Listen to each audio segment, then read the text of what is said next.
आप सभी ने देखा होगा कि ससुराल वाले लालची होते हैं और बेटी अपने मायके वालों से कुछ ना कुछ मांगती रहती है। पर अंजलि के साथ उल्टा था। अंजलि के मायके वाले हमेशा अंजलि से कुछ ना कुछ मांगते रहते और उसे इमोशनली ब्लैकमेल भी करते। अंजलि बेटा, तू तो जानती है ना तेरे पिताजी के गुजर जाने के बाद कैसे मैंने तुम दोनों भाई बहन का पालन पोषण किया था। हाँ माँ, मुझे सब याद है। चलो अच्छी बात है बेटा, पर मैं तुझे एक बात बता दूं, एक अकेली औरत के लिए 2 बच्चों की परवरिश करना कोई आसान काम नहीं होता। अब देख, मैंने तेरी शादी कितने अच्छे घर में कराई, पर अफसोस मैं तेरे भाई की लाइफ तेरी तरह सेट नहीं कर पाई। माँ, आप ऐसी बातें क्यों कर रही हैं? मैं बहुत अच्छे से जानती हूँ आपने हमारे लिए बहुत कुछ किया है। माँ, अगर आपको कुछ चिंता खा रही है तो मुझे बताइए, मैं आपकी प्रॉब्लम सॉल्व कर दूँगी। अब आया ऊँट पहाड़ के नीचे। नीलम बेटा, मुझे अच्छा तो नहीं लगता तुझसे इस तरह से बार बार पैसे मांगते हुए, पर घर में 1 रुपया नहीं है, राशन भी ख़त्म हो चुका है। तू तो जानती है ना, तेरा भाई कोई काम नहीं करता। तुम मुझे बेटा इस महीने भी 5,000 दे सकती है। नीलम अंजलि को अपनी बातों में फंसा लेती है। रात को जैसे ही अंजलि का पति अमर घर आता है, अंजलि सारी बात अपने पति को बताती है। बस इतनी सी बात के लिए तुम उदास थी अंजलि? हाँ, मुझे लगा अगर मैं आपसे फिर से पैसे मांगूंगी अपने मायके वालों के लिए तो आप मुझसे नाराज़ हो जाएंगी। अंजलि, अब तुम्हारे मायके वाले भी मेरा परिवार है। तुम्हारी माँ मेरी माँ है और तुम्हारा भाई मेरा साला। उन्हें जब भी ज़रूरत पड़े तो उनसे बोलो कि मुझे बता दिया करे। आखिर मैं भी तो उनके बेटे जैसा हूँ। अमर अमीर होने के साथ साथ एक अच्छा इंसान भी था। किसी की मजबूरी नहीं देख सकता था। अंजलि के एक बार पैसे मांगने पर अमर उसे पैसे दे देता है। अब इसी तरह से कुछ दिन बीत जाते हैं और नीलम कुछ न कुछ अंजलि से किसी न किसी बहाने मांगती ही रहती। ऐसे ही एक दिन अंजलि अपने मायके जाती है, जहां नीलम अपने बेटी दामाद की अच्छाई का फ़ायदा उठाती है। हाय, ये हार कितना अच्छा लग रहा है, पर मुझ गरीब के नसीब में कहा। एक ही बेटा था, वो भी निठल्ला निकला। माँ, आप ऐसा क्यों कहती है? क्या मैं आपके बेटे जैसा नहीं हूँ? दामाद जी, ये कैसी बात कर रहे हैं? आप तो मेरे बेटे से भी बढ़कर हैं मेरे लिए। तो फिर चलिए हार खरीद लेते हैं। आज आपका दूसरा बेटा आपका सपना पूरा करेगा।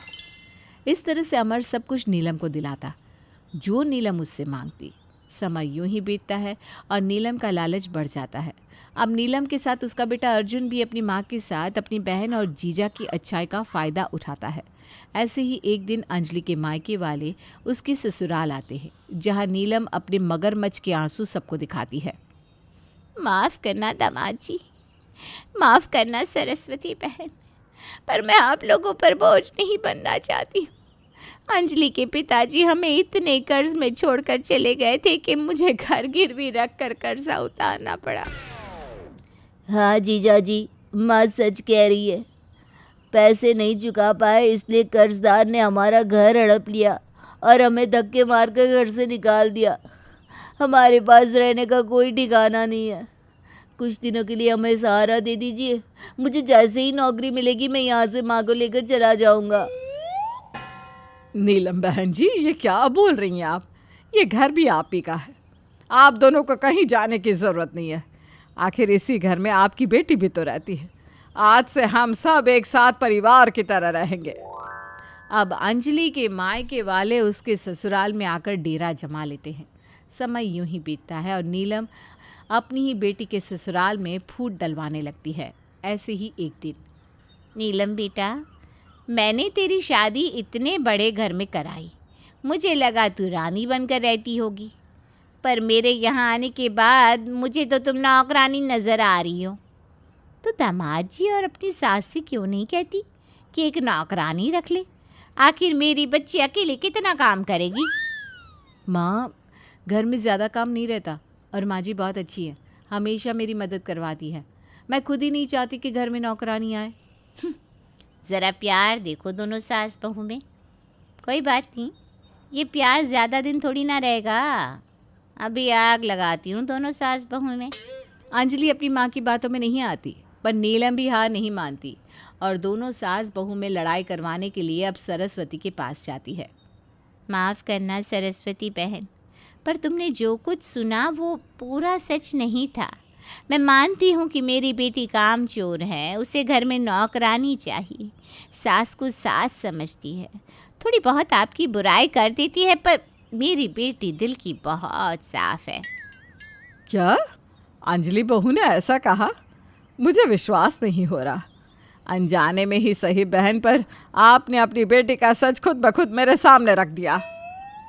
अब सरस्वती से ये सब कुछ बर्दाश्त नहीं होता और इस बारे में वो अपनी बहू से बात करने जाती है, पर नीलम ऐसा होने नहीं देती।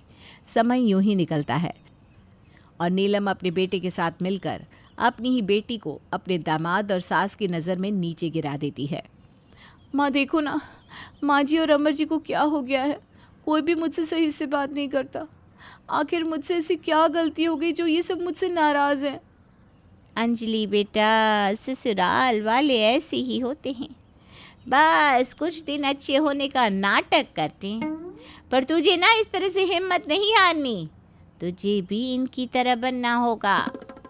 नीलम अपनी बेटी को काफ़ी भड़काने की कोशिश करती है, पर अंजलि अपनी माँ की बात में नहीं आती और रोती हुई वहाँ से चली जाती है, जिसके बाद नीलम और अर्जुन आपस में बातें करने लगते हैं।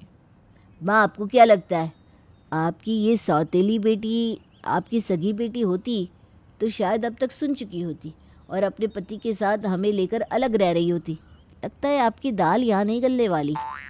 चुप कर नालायक, और ज़रा धीरे बोल, दीवारों के भी कान होते हैं। सही कहा माँ आपने, दीवारों के भी कान होते हैं और इस घर में तो इंसान भी रहते हैं। अब समझ में आया मुझे कि अचानक से अंजलि बदल कैसे गई। आप लोगों के आते ही हमारे घर में कलेश क्यों शुरू हो गया, और आखिर कोई माँ अपनी बेटी का घर क्यों तोड़ना चाहती है? क्योंकि आप लोग अंजलि के सौतेले हैं। दामाद जी, ऐसा कुछ भी नहीं है, आपको गलतफहमी हुई होगी। मुझे कोई गलतफहमी नहीं हुई है। अंजलि आप दोनों पर अपनी जान छिड़कती है और आप उसके साथ ऐसा कर रही है क्योंकि वो सगी नहीं है। हो ना हो आपने उसका बुरा ही चाहा था, पर उसकी किस्मत अच्छी थी कि उसे इतना अच्छा ससुराल मिला। पर आप लोगों की किस्मत अच्छी नहीं है। ठीक है, वैसे भी अब आप लोगों के यहाँ से जाने का समय हो चुका है। अमर अपनी सास और साली की सारी बात सुन लेता है और उसे पता चल जाता है कि अंजलि उनकी सौतेली बेटी है, इसलिए वो लोग उसका घर तोड़ना चाहते हैं। अब क्या था, अमर बिना कोई देरी करे अपने ससुराल वालों को घर से निकाल देता है। अंजलि के मायके वालों के जाने के बाद सब ठीक हो जाता है, जिसके बाद वे लोग एक बार फिर से शांति से रहने लगते हैं।